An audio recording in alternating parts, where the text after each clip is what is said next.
Yeah, it was a surreal day, Evan. Governor Stitt has not yet signed any of the bills. He has committed to signing at least one of them. That one bill would cover just under half of the funding needed to cover that revenue shortfall. Today here at the Capitol, lawmakers were actually called in for a special session on Governor Stitt's health emergency declaration. They had to go through fever checks. A lot of them wore masks. They could only vote in small groups under 10.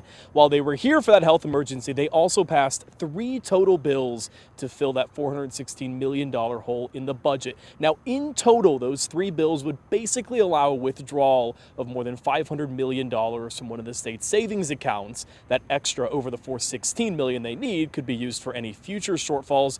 But like I said, Governor Stitt is only committed to signing one of them. That one bill would eventually provide a little over $200 million, enough to temporarily fund some state agencies. It's not clear right now exactly what's next. The governor's office, we are waiting for a comment from them right now. We know that this centers or appears to center over issues with the governor's digital transformation fund. The bills that passed today say that that fund could not get money from this emergency shortfall funding. Governor Stitt also abruptly canceled a meeting today about the revenue shortfall. That meeting would have to happen before much of this money could go to fill that shortfall. That meeting not rescheduled yet. The governor has 5 days to decide what to do with those 3 bills.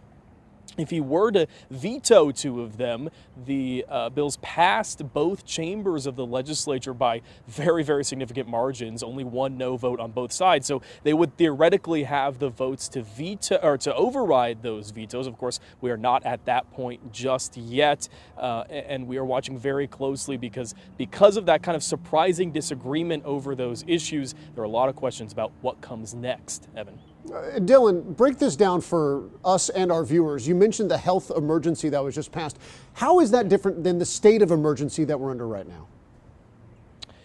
Sure, so this health emergency is just another step beyond that state of emergency, basically. It's a 2003 law that's never been used before. It grants the governor very broad executive power and the ability to spend and move around a whole lot of money. He can suspend laws or certain rules. The legislature approved him having those powers today for 30 days. They can take that back, that approval, if they want, and if he wanted those powers for longer than 30 days, they would have to come back and vote again. The governor's saying that those are necessary to fight this pandemic right now.